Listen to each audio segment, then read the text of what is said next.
Hi guys, welcome back to new video. നമ്മൾ ഇന്ന് വന്നിട്ടുള്ള നമ്മളൊരു ബോസ് നമുക്ക് മെസ്സേജ് ഇട്ടായിരുന്നു. നീ ഗോസ്റ്റ് റൈഡറിൻ്റെ ബൈക്ക് എടുത്തിട്ട് വീട് ആ സ്ഥലം മുഴുവനില്ലേ തീയിട്ട് നശിപ്പിക്കണം. അതായിരുന്നു ഗൈസ് ചാലഞ്ച്. നമ്മൾ അതിന്ന് ചെയ്യും ഗൈസ്, നിങ്ങൾ കണ്ടോളൂ. സ്റ്റോറേജിൻ്റെ പ്രശ്നം കാരണം കുറച്ച് സമയമുള്ളൂ. ഇങ്ങോട്ട് നോക്കാൻ ആരോടാ പറഞ്ഞത് ഫ്രാങ്കിനെ. ഗോസ്റ്ററിൻ്റെ ബൈക്കിൻ്റെ നമ്പർ എന്താണെന്ന് വെച്ചാൽ 555 എന്നാണ്. നിങ്ങൾ വേണമെങ്കിൽ വരുത്തിക്കാം, പക്ഷേ നിങ്ങളെ വണ്ടി എടുത്തൊന്നും കൊണ്ടുപോകല്ല. ലംബോർഗിനി ആണെങ്കിൽ ഒട്ടും ചെയ്യല്ല, അതെങ്കിലും കത്തി ചാമലായി പോകും. ശരി, ആ പരസ്യം വരാതിരുന്നാൽ മതിയായിരുന്നു. ഗോസ്റ്റ് ബൈക്കാണിത്. ഓക്കെ,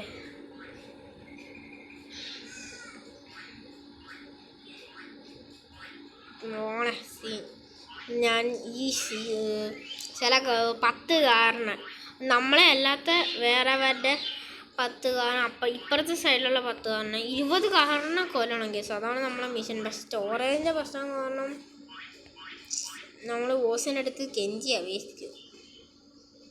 ഇല്ലെങ്കിൽ പറ്റത്തില്ല. ഈ ചേട്ടനെ കൊന്നാലും വേണ്ട, പാവം ചേട്ടൻ. യെസ്, ഇത് കത്തട്ടെ. ബോസിനെ തൽക്കാലം വിളിച്ച് പറയുന്നില്ല.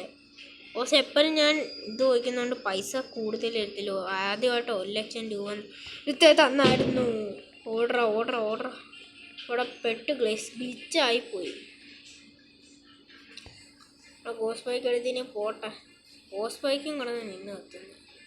എടുത്ത് പൊട്ടി. ഗോസ് ബൈക്ക് നമ്മളെ കാല് കൊള്ളത്തില്ല. ഈ നമ്മൾ കാണാൻ തീൻ്റെ മണ്ടക്കായിരിക്കുന്നത്. നമുക്ക് 2 ബൈക്ക് നമ്മൾ പൊട്ടിത്തെറിപ്പിച്ചിട്ടുണ്ട്. സാധനം എടുത്തിട്ട് 10 ആക്കാൻ പറഞ്ഞാലും സാറ് 15,000 എടുത്തോളൂ.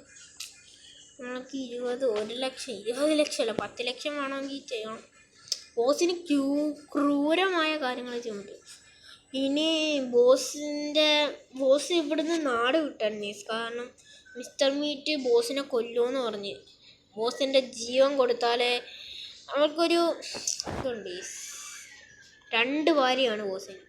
ഒരു ഭാര്യനെ കിഡ്നാപ്പ് ചെയ്ത്, ഒരു ഭാര്യനെ നമ്മളെ മിസ്റ്റർ മീറ്റ് കിഡ്നാപ്പ് ചെയ്ത്, ഒരു ഭാര്യയാണ് നമ്മളെ ഗ്രാനി ഡേക്ടർ, നമ്മളെ ആഞ്ചലീന ഇല്ലേ, അവർ കിഡ്നാപ്പ് ചെയ്തു.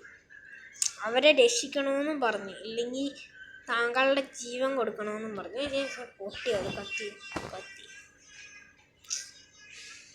ഞാൻ പറയും രക്ഷിക്കണമെങ്കിൽ നീ കിറ്റാർച്ചോ. യെസ്, അത് തന്നെ കത്തി. യെസ്, നമുക്ക് ബോസിൻ്റെ അടുത്തൊന്ന് വിളിച്ച് പറഞ്ഞേക്കാം. എന്നാലും വെറുതെ അല്ലേ പറയുന്നത്.